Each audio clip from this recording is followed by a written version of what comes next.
Hi friends, welcome to my channel. అందరూ బాగున్నారా friends? నేనైతే చాలా బాగున్నాను. మీరు కూడా చాలా బాగున్నారు అనుకుంటున్నాను. ఈరోజు అయితే మష్రూమ్ మటర్ కర్రీ ఫ్రెండ్స్, చాలా టేస్ట్గా ఉంటుంది. అదే ఫ్రెండ్స్ పుట్టగొడుగులు పచ్చి బఠానీ చాలా బాగుంటుంది. ఒకసారి మీరు కూడా ట్రై చేయండి. రైస్లోకైనా చపాతీలకైనా సూపర్గా ఉంటుంది. రెండు ప్రాసెస్లోకి వెళ్ళిపోదాం. ముందుగా పెనం పెట్టుకొని ఆయిల్ పోసుకోవాలి. ఆయిల్ వేడెక్కేలోగా నేను పచ్చి బఠానీ లైట్గా ఉడికించుకుంటున్నాను. ఆయిల్ వేడెక్కింది ఇంతలోగా అందులో నేను మొత్తం మష్రూమ్లు అన్నీ వేసి వేయించుకున్నాను అనమాట. అంటే నీరంతా మష్రూమ్లో నీరంతా ఇంకిపోయేలాగా అలా నొక్కితే మెత్తబడాలన్నమాట ముక్క.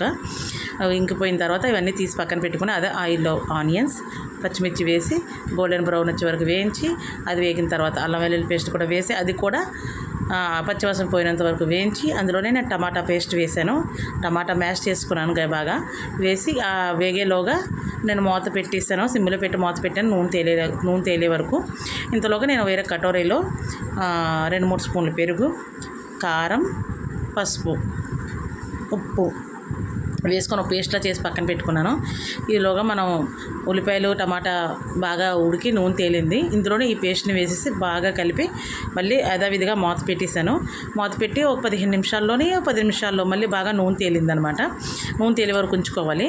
అది ఉంచుకున్న తర్వాత అందులో అలా మన మటర్ ఉంది కదా, ఉడికించుకున్న మటరు, తర్వాత మన వేయించుకున్న మష్రూమ్ ఉంది కదా, చూడండి ఎలా నూనె తేలిందో.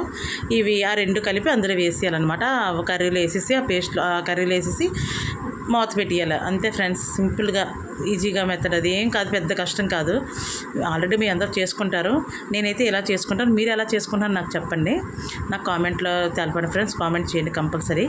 అందులో కొద్దిగా నాకు వాటర్ పట్టింది, ఎందుకంటే కొద్దిగా రైస్లోకి కొద్దిగా మనకు లూజ్గా కావాలి కదా, ఎక్కువ తిక్కగా అయితే బాగుండదు అనేసి నేను లూజ్ చేసుకున్నాను. అయిపోయింది ఫ్రెండ్స్. కర్రీ అయితే చూడండి ఎంత బాగా వచ్చిందో. ఇందులోనే కస్తూరి మేతి, కొత్తిమీర ఈ టైంలో వేసుకొని ఒక 5 నిమిషాలు అటు ఇటు కలిపి 5 నిమిషాలు వస్తే అయిపోయినట్టు ఫ్రెండ్స్ కర్రీ. 2 వేడి అన్నంలో వేసుకొని భోంచేసేద్దాం. మీరు కూడా ఎలా చేసుకుంటారో నాకు కామెంట్ చేయండి ఫ్రెండ్స్. Thank you. సబ్స్క్రైబ్ చేయండి, లైక్ చేయండి. Thank you friends.